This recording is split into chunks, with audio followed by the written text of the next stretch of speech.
Hello बच्चों, कैसे हैं आप सब। आई होप आप सब लोग बहुत अच्छे होंगे और आप सबकी पढ़ाई बहुत ही जबरदस्त होगी।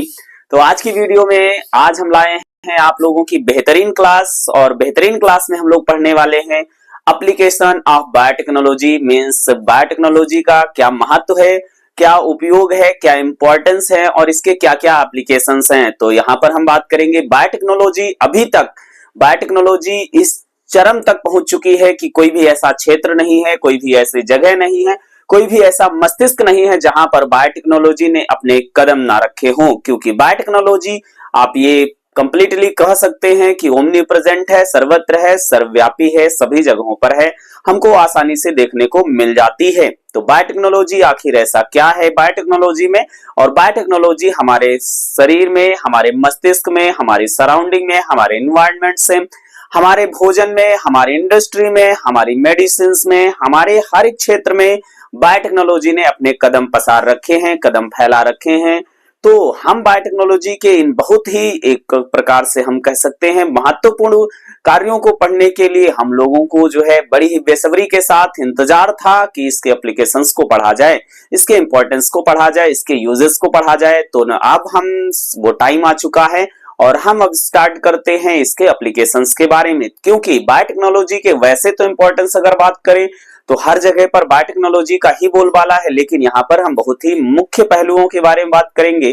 जैसे यहाँ पर आप देख रहे हैं लिखा हुआ है बायोटेक्नोलॉजी के एप्लीकेशंस। मींस क्या क्या एप्लीकेशंस होते हैं। तो यहाँ पर मैंने स्ट्रक्चरली तरीके से, मैंने लैंग्वेज के तरीके से नहीं लिख रखा है, क्योंकि लैंग्वेज के तरीके से रखते तो कई स्क्रीन भर जाती। यहाँ पर आप देख रहे हैं बहुत ही बेहतरीन तरीके से आप समझ सकते हैं कि बायोटेक्नोलॉजी का उपयोग कहां कहां पर किया जाता है और क्या क्या आप इसे बना सकते हैं। तो सबसे पहले चलिए हम स्टार्ट करते हैं कि बायोटेक्नोलॉजी का क्या इंपॉर्टेंस होता है, क्या एप्लीकेशंस हैं बायोटेक्नोलॉजी के। तो सबसे पहले हम बात करते हैं, वन बाय वन पढ़ते हैं।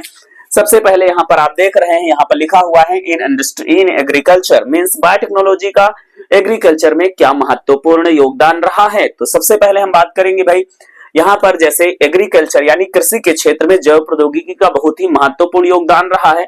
जैव प्रौद्योगिकी की देन से ही बहुत सारी ऐसी फसलें बनाई हैं, बहुत सारी ऐसी फसलें बनी है जो बौनी थी लेकिन लंबी कर दी गई, जो लंबी थी वो बौनी कर दी गई, जो कम पैदावार देती थी वो अधिक पैदावार देने लगी, जो कीट खा जाते थे वो कीट प्रतिरोधी, जो सूखे से समाप्त हो जाती थी वो सूखा प्रतिरोधी बना दी गई, जो बाढ़ से परेशान हो जाती थी, फसलें सूख जाती थी, बाढ़ प्रतिरोधी बना दी गई हैं। यानी कि जैसा किसान चाहता था, जैसा हम चाहते थे, बायोटेक्नोलॉजी ने वैसा कर दिखाया है। जो ऐसा मालूम होता है कि बायोटेक्नोलॉजी ने हमारे सपनों को पूरा किया है और एक सपनों की हमारी नई उड़ान दे रखी है। तो बायोटेक्नोलॉजी कुछ इसी प्रकार से है, हम लोग सीखेंगे बहुत ही रोचक तथ्यों के साथ में। तो चलिए हम लोग स्टार्ट करते हैं।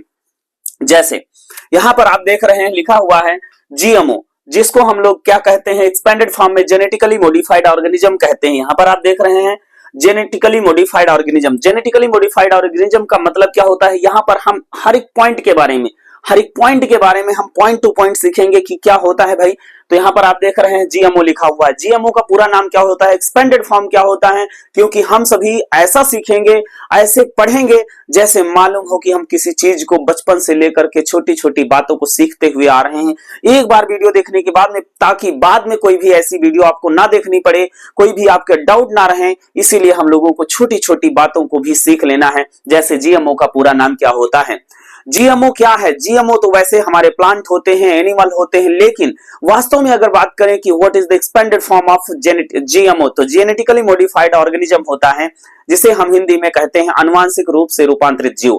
यानी कि कोई भी जीवधारी हो, प्लांट हो, एनिमल्स हो, कोई भी प्लांट हो, एनिमल्स हो, इंसेक्ट हो, वर्म्स हो, ह्यूमन हो, कोई भी जानवर हो, कोई भी पौधा हो, उसमें किसी भी प्रकार से जीन मैनिपुलेशन द्वारा यानी कि हेर फेर के द्वारा कोई भी नया आविष्कार किया गया हो, नई इन्वेंट किया गया हो, उसे हम क्या कहते हैं, जीएमओ कहते हैं। यहां पर हम बात करते हैं, लिखा हुआ है transgenic plant and transgenic animal. Transgenic animal क्या है, ट्रांसजेनिक प्लांट क्या है, वेरी इंपॉर्टेंट क्वेश्चन है, बहुत ही महत्वपूर्ण क्वेश्चन है बोर्ड परीक्षा की दृष्टि से कि पारजेनिक जंतु क्या है, पारजेनिक पादप क्या है। देखेंगे यहाँ पर हम बहुत सारे सवालों के जवाब मिलने वाले हैं भाई। तो वीडियो में बने रहिएगा और अपने दोस्तों के पास शेयर करना ना भूलिए। अगर चैनल पर नए हैं तो आप सब्सक्राइब कर सकते हैं। यदि इसी तरह की वीडियो आप देखना चाहते हैं, मेरा सपोर्ट करना चाहते हैं, मेरा सपोर्ट करना चाहते हैं तो आप चैनल पर विजिट कर सकते हैं, चैनल को सब्सक्राइब कर सकते हैं। चलिए भाई इस वीडियो को स्टार्ट करते हैं। वीडियो को हम आगे की ओर स्टार्ट करते हैं। चलिए भाई, transgenic animal, transgenic plant, transgenic animal क्या है? तो ट्रांसजेनिक प्लांट ऐसे प्लांट होते हैं जिसमें हम किसी भी प्रकार से डीएनए में हेरफेर कर चुके हैं, यानी उसमें कुछ नया जोड़ चुके हैं या वहां से कुछ हटा चुके हैं। जो भी हम लोग किए हैं वो डीएनए में किए हैं, जीन में किए हैं। ठीक है भाई। उसी तरह से जैसे हम लोग बीटी क्रॉप्स बनाते हैं, यानी कि ऐसी फसलें बनाते हैं जो कीट प्रतिरोधी होती हैं, ऐसी फसलें बनाते हैं जो बाढ़ से प्रतिरोधी होती हैं, बाढ़ रोधी होती हैं, ऐसी फसलें बनाते हैं जो सूखा रोधी होती हैं, ऐसी फसलें बनाते हैं जो रोग प्रतिरोधी होती हैं। मतलब वैसी सारी फसलें हमारी ट्रांसजेनिक प्लांट कहलाती हैं। और ट्रांसजेनिक एनिमल क्या होते हैं? ऐसे एनिमल्स होते हैं जिसमें हम अपने इच्छा अनुसार जो कुछ करवाना चाहते हैं वैसा डीएनए डाल देते हैं और वैसा करते हैं। यानी कि हम चाहते हैं अधिक मांस मिले, हम चाहते हैं अधिक अंडे मिले, हम चाहते हैं अधिक समय में ये जो है अधिक बच्चे उत्पन्न करें, जो भी जैसा भी चाहते हैं वैसा हमारे हिसाब से काम करें, ऐसे एनिमल्स हमारे ट्रांसजेनिक एनिमल्स कहलाते हैं।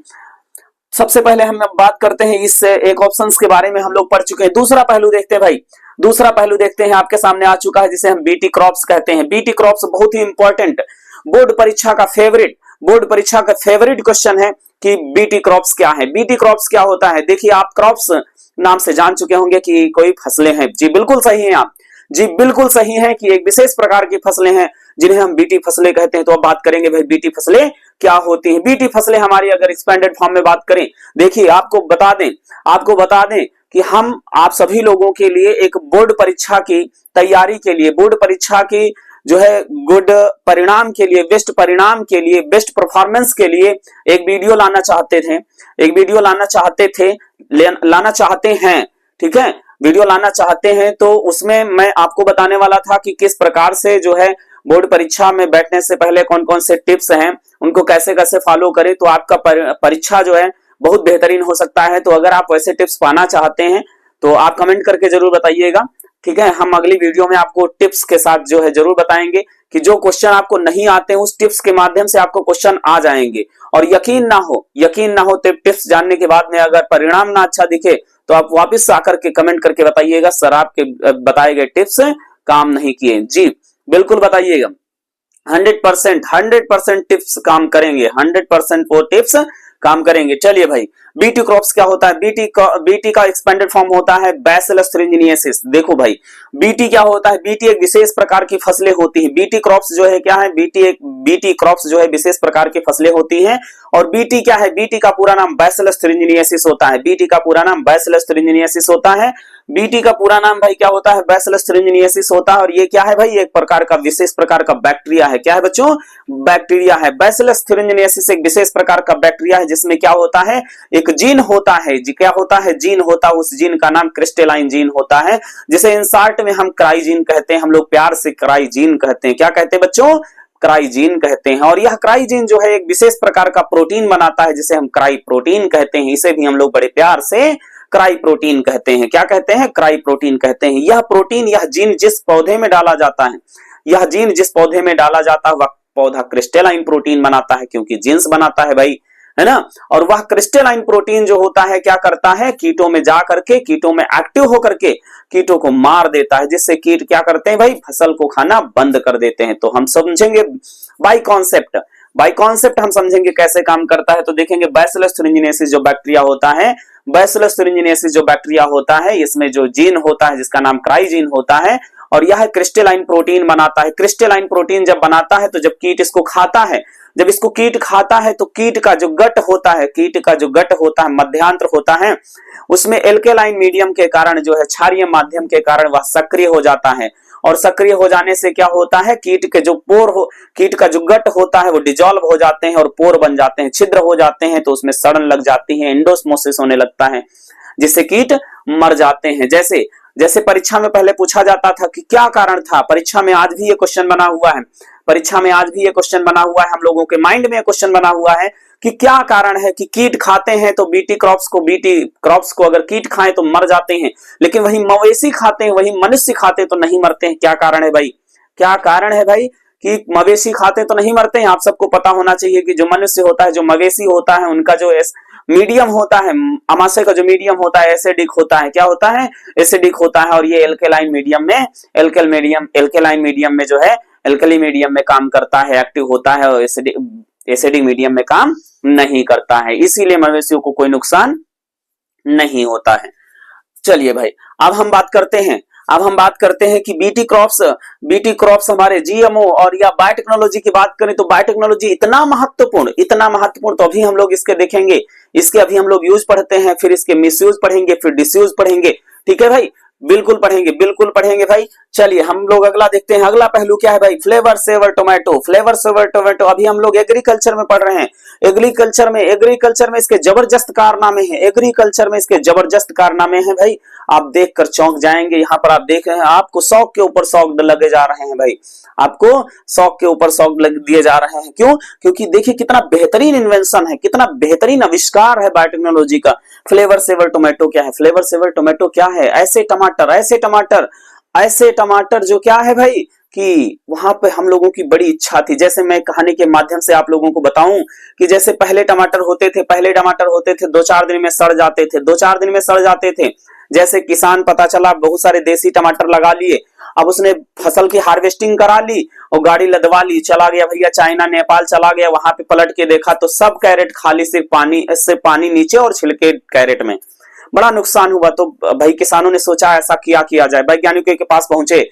वैज्ञानिकों ने सोचा समस्या का विषय है भाई, क्या किया जाए? तो वैज्ञानिकों ने सोचा इसका एक ऑप्शन है कि टमाटर जिस रफ्तार से पक रहा है उसकी पकने की स्पीड घटा दी जाए, टमाटर आराम से पकेगा और उसको चाहे पाकिस्तान ले जाओ, चाहे चाइना ले जाओ, चाहे कुवैत ले जाओ, चाहे सऊदी अरब ले जाओ, कहीं भी ले जाओ, कोई दिक्कत नहीं। ठीक है भाई, वैज्ञानिकों ने ऐसा ही करा। तो थोड़ा सा हम लोग फ्लेवर सेवर टोमेटो के बारे में जानेंगे बच्चों। तो फ्लेवर सेवर टोमेटो एक अनुवांशिक रूप से संशोधित टमाटर है। क्या है? अनुवांशिक रूप से संशोधित टमाटर है, जिसे हम जेनेटिकली मॉडिफाइड ऑर्गेनिज्म या जेनेटिकली मॉडिफाइड प्लांट कहते हैं या ट्रांसजेनिक प्लांट कहते हैं। मानव उपयोग के लिए जो है यहाँ पर क्या होता है, मानव उपयोग के लिए जो लाइसेंस प्राप्त करने वाला जो पहला व्यवसायिक रूप से अपनाया गया एक अनुवांशिक रूप से जो इंजीनियर जो था, हाँ, जो इंजीनियरिंग के उपरांत जो भोजन था, ठीक है। और इसे हम बात करें सन 1980 के दशक में जो कैलिफोर्निया की जो कंपनी है कैलगिन द्वारा यह विकसित किया गया था। और इसे पहली बार सन 1994 में जो है क्या करा गया भाई, सन 1994 में प्रदर्शित किया गया। और सामान्य टमाटर पकने में जो उनका पेक्टिन है, सामान्य जो टमाटर होते हैं जो पकने में उनका पेक्टिन जो होता है जल्दी घुल जाता है, और पेक्टिन जब जल्दी घुल जाता है तो उनकी परत जो होती है कमजोर हो जाती है, जिससे क्या होता है, मैंने कहा किसानों का बहुत ज्यादा नुकसान हो जाता था। और इसके लिए क्या किया गया भाई, यह टमाटर को जो पकाने वाला जो पीजी जीन था, जिसे हम पॉलीगैलेक्ट्रोनोज जीन कहते हैं, पीजी जीन कहते हैं, इसमें क्या होता था, ये जल्दी घुल करके टमाटर को जो है पका देता था। और इसमें क्या करा गया भाई, इसके जीन्स में जो है एक एंटीसेंस जो है लेने वाला एमआरएनए जोड़ दिया गया। एमआरएनए जब जोड़ दिया गया तो क्या हुआ भाई, ये जल्दी ना पकते और इसी तरह से जो बनाए गए जो टमाटर हैं उसे हम फ्लेवर सेवर टोमेटो कहते हैं। क्या कहते हैं बच्चों? फ्लेवर सेवर टोमेटो कहते हैं। आप सभी जानते हैं जो आजकल आधुनिक युग में या आज के समय में जो टमाटर मिलते हैं वो फ्लेवर सेवर टोमेटो हैं। आप सभी जानते हैं किसानों को खेत में पकाने के लिए 10 दिन लग जाते, 15 दिन लग जाते हैं। फिर जब किसान फसलों को या टमाटर को तोड़ता है और मार्केट में पहुंचाता है तो 2-4 दिन लग जाते हैं, तभी वो पकते ही रहते हैं। मार्केट में जब कह सकते हैं जो कंज्यूमर जो खरीदते हैं, लोग खरीदते हैं, उसको खरीद कर लाते हैं, तभी भी वो पक ही रहे होते हैं। वहां पर महिलाएं क्या करती हैं, घरों में कुक जो होते हैं, टमाटर काट के सब्जी में डाल दिए, तभी भी वो पक रहे हैं। थाली में पहुंचते भी अभी पेट में जा रहे हैं, लेकिन पता चल रहा अभी भी पक ही रहे हैं। मतलब आप देख सकते हैं ऐसे ही टमाटर हमारे क्या कहलाते हैं, फ्लेवर सेवर टोमेटो कहलाते हैं। क्या कहलाते हैं बच्चों? फ्लेवर सेवर टोमेटो कहलाते हैं। तो आई होप आप समझ पा रहे होंगे। नेक्स्ट है भाई कि गोल्डन राइस क्या है? गोल्डन राइस बच्चों क्या है? गोल्डन राइस के बारे में भाई हम बात करेंगे। गोल्डन राइस क्या है? तो गोल्डन राइस एक हमारा सुनहरा चावल है। गोल्डन राइस क्या है भाई? सुनहरा चावल है। सुनहरा चावल कैसे बनाया गया, क्यों बनाया गया, क्या उपयोग है? देखिए आप सभी जानते हैं भारत एक जो है विकासशील देश है। इसमें लोगों को भरपेट भोजन नहीं मिलता है, तो फिर संतुलित आहार मिलने की कल्पना नहीं की जा सकती है। इसीलिए वो पहले के समय में क्या होता था भाई, पहले के समय में क्या हुआ कि वैज्ञानिकों ने सोचा, हाँ पहले समय में क्या हुआ, लोगों की आंखों की रोशनी, विजन पावर कम होने लगी, जिससे वैज्ञानिकों ने सोचा क्यों ना हम ऐसे चावल का उपयोग करें, ऐसे चावल का निर्माण करें जिसमें विटामिन ए या प्रो विटामिन ए जो है डाल दिया जाए, और जब मनुष्य के शरीर में जाए तो विटामिन ए का संश्लेषण हो जाए, जिससे मनुष्य में आंखों से संबंधित किसी भी प्रकार का रोग ना हो। और वैज्ञानिकों ने ऐसा ही बनाया। वैज्ञानिकों ने जब ऐसा प्रोविटामिन संश्लेषण वाला चावल बनाया तो वह दिखने में गोल्डन या सुनहरे कलर का दिखने लगा, और उसी चावल को जो है सुनहरा चावल या गोल्डन राइस कहा जाने लगा। लेकिन वैज्ञानिकों ने इसको जो है प्रतिबंधित कर दिया, क्योंकि जो है बहुत सारे पर्यावरणविदों ने कहा कि ये नुकसान कर सकता है। ठीक है, चलिए भाई हम नेक्स्ट बात करेंगे बच्चों। नेक्स्ट बात करेंगे ग्रेजिन क्या है, पोमैटो क्या है। देखेंगे यहाँ पर जो है क्या करा गया, जीन मैनिपुलेशन किया गया है। जीन मैनिपुलेशन किया गया है, ग्रेप्स और रेजिन के जीन को मिला दिया गया, ग्रेजिन बना है। पोमैटो में क्या होता है भाई, पोमैटो आप सभी जानते हैं, इसमें पोटैटो और जो है पोमैटो, हाँ पोमैटो में देखेंगे भाई पोटैटो और टोमेटो है ना, दोनों के जो है संकर, दोनों के लक्षण मिलने वाले फल को हम लोग पोमैटो कहते हैं। और इसके बाद में हम देखेंगे बच्चों यहाँ पर terminator gene are salt and drought tolerance, मतलब ऐसी ऐसी फसलें बनाई गई, ऐसी असली फसलें बनाई गई, ऐसे ऐसे पौधे बनाए गए जो यहाँ पर देख सकते हैं टर्मिनेटर जीन। अच्छा आपको टर्मिनेटर जीन बता दें, हम टर्मिनेटर जीन बता दें भाई आपको। हम देखेंगे बायोटेक्नोलॉजी ने लंबे फसल वाले पौधे तैयार किए, बौनी फसलें तैयार की, ज्यादा प्रोडक्शन वाली फसलें तैयार किए, बड़े फूल वाले पौधे तैयार किए, बड़े फल वाले पौधे तैयार किए। लेकिन भाई उसके साथ में क्या करा, उसके साथ में बड़ी बड़ी कंपनियों ने एक जीन डाल दिया, बड़ी बड़ी कंपनियों ने एक जीन डाल दिया जिसे टर्मिनेटर जीन कहा गया, कि भैया एक बार किसान खरीदे और एक बार बोए, फिर दोबारा से वो फसल ना तो उगे ना तो प्रोडक्शन करे, है ना।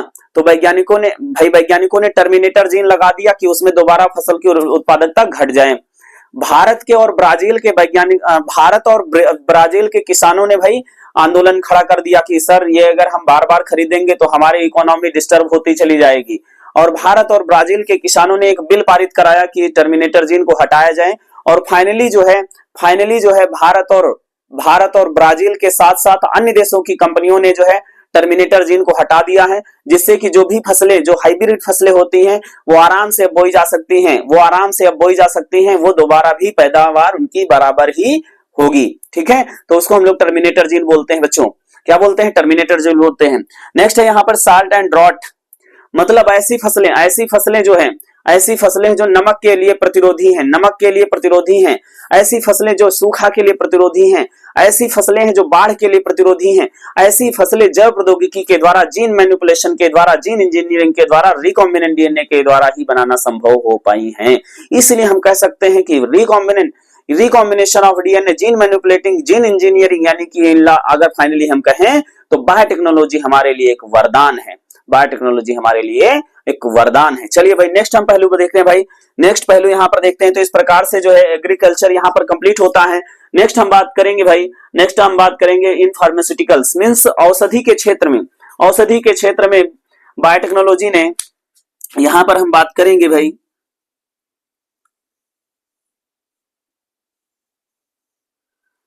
यहाँ पर बच्चों हम बात करेंगे इन फार्मास्यूटिकल्स, मींस औषधि के क्षेत्र में वैज्ञानिकों ने औषधि के क्षेत्र में जो है बायोटेक्नोलॉजी ने कौन कौन से झंडे गाड़े हैं, तो इनके बारे में हम लोग बात करेंगे बच्चों।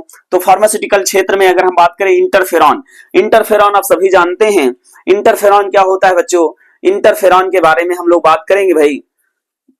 इंटरफेरॉन क्या होता है, जब हमारे शरीर में विषाणुओं का संक्रमण होता है बच्चों, जब हमारे शरीर में विषाणुओं का संक्रमण होता है तो विषाणु जो होता है, विषाणुओं से संक्रमित कोशिकाएं जो होती हैं मरने लगती हैं, सड़ने लगती हैं।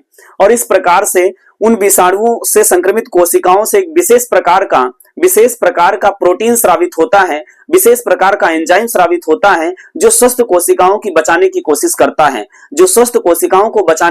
करता है, और उसी को हम इंटरफेरॉन कहते हैं। वह इंटरफेरॉन जो वायरस से संक्रमित कोशिकाओं से स्रावित होकर के स्वस्थ कोशिकाओं और संक्रमित कोशिकाओं के बीच में एक दीवार बनाता है, जो विषाणुओं से संक्रमित कोशिकाओं को नष्ट हो जाने देता है लेकिन स्वस्थ कोशिकाओं को संक्रमित नहीं होने देता है, और जो कि हमारी फर्स्ट लाइन ऑफ डिफेंस का निर्माण भी करता है। तो इसी प्रकार से उस एंजाइम, उस प्रोटीन को हम इंटरफेरॉन कहते हैं।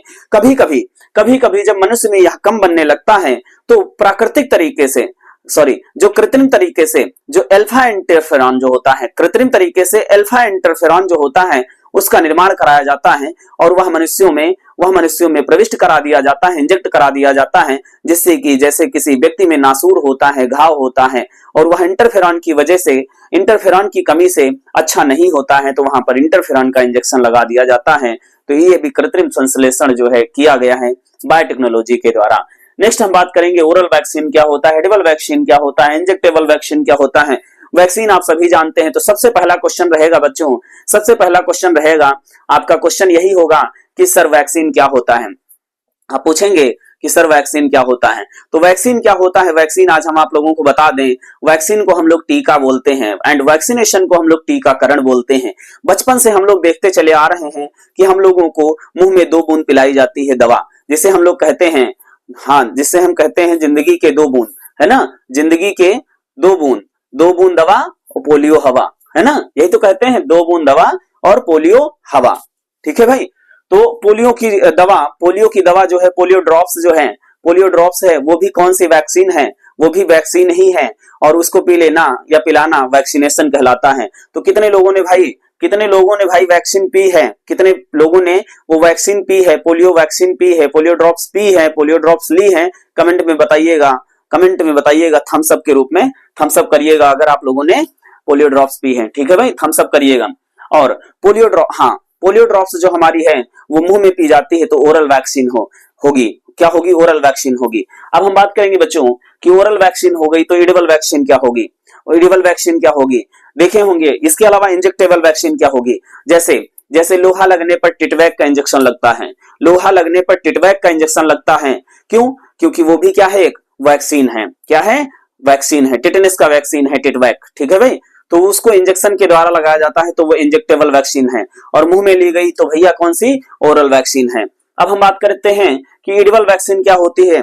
तो सर एडिबल वैक्सीन क्या होती है बच्चों? एडिबल वैक्सीन जैसे मान लीजिए आपने केला खाया, आपने पपीता खाया और उसमें विशेष प्रकार का प्रतिरक्षी मौजूद है, जैसे टाइफाइड है, पीलिया है, निमोनिया है, एनीमिया है ना, उसका प्रतिरक्षी मौजूद है, तो हम बोलेंगे कि वह फल जो है क्या है? एडिबल वैक्सीन है। क्या है? वह फल एडिबल वैक्सीन है। जैसे बायोटेक्नोलॉजी बड़ी जोरों शोरों से काम कर रही है एडिबल वैक्सीन पे। आगे चल करके जैव प्रौद्योगिकी चाहती है, बायोटेक्नोलॉजी चाहती है कि लोगों को दवाएं कम से कम खानी पड़े। क्यों? क्योंकि इतने सारे जो है एडिबल वैक्सीन बना देगी कि आपको कोई रोग है तो संतरा खा लिए, संतरा किसी विशेष रोग के लिए प्रतिरोधी हो जाएगा, है ना, अनानास किसी विशेष रोग का वैक्सीन बना दिया जाएगा। तो फिर आप ठेले पे क्या होगा? ठेले पे होगा कि वैक्सीन बिकेंगी, है ना। फिर आप बोलेंगे सर मुझको जो है ये पीलिया वाला नाशपाती चाहिए, आप बोलेंगे सर मुझको जो है मियादी बुखार वाला अनानास चाहिए, है ना। तो ये सभी क्या हो जाएंगे? ये सभी एडिबल वैक्सीन हो जाएंगे। ठीक है बच्चों, एडिबल वैक्सीन हो जाएंगे। ह्यूमन इंसुलिन क्या है बच्चों? ह्यूमन इंसुलिन क्या है? ह्यूमन इंसुलिन क्या होता है इसके बारे में थोड़ा सा आप लोगों को हम बताते हैं। जैसे मनुष्यों में मधुमेह जो रोग होता है, इसमें जब भोजन करता है कार्बोहाइड्रेट होता है तो मनुष्य का जो ग्लूकोज होता है वो शरीर से बाहर निकल जाता है in the deficiency of insulin मनुष्य का जो नेचुरल तरीके से पैनक्रियाज काम नहीं करता है। तो इस केस में क्या होता है कि इंसुलिन जो हार्मोन्स होता है अग्न्याशय की बीटा कोशिकाओं द्वारा स्रावित होता है और वह स्रावित नहीं हो पाता है। तो सन 1982 में इंसुलिन का जो सफल उत्पादन जो है किया गया भाई। अमेरिका की एक कंपनी है एली लिली, उसका जो है एली लिली, उसने क्या करा 5 जुलाई सन 1983 ईस्वी को जो है कृत्रिम इंसुलिन का निर्माण किया, जिसे ह्यूमिलिन का नाम दिया गया। फिर आगे चल करके भारत की रैनवैक्सी और अमेरिका की इली लिली कंपनी ने, दोनों कंपनियों ने मिलकर के मानव इंसुलिन का निर्माण किया, जिसे ह्यूमिलिन के नाम से जाना जाता है। और वह ह्यूमिलिन जो है मार्केट में उपलब्ध है। अगर हम बात करें क्यों जरूरत हो गई, देखिए जो पहले था वोवेंस यानी सुअरों से, वोवेंस यानी गायों से, तो उनसे जब 100 ग्राम या 100 ml कह लीजिए, जब इंसुलिन इकट्ठा करना होता था तो 1000 ग्राम या 1000 जो है 1800 से 1000 किलोग्राम 800 से 1000 किलोग्राम जो है अग्न्याशय को काटना पड़ता था, जानवरों का शिकार करना पड़ता था।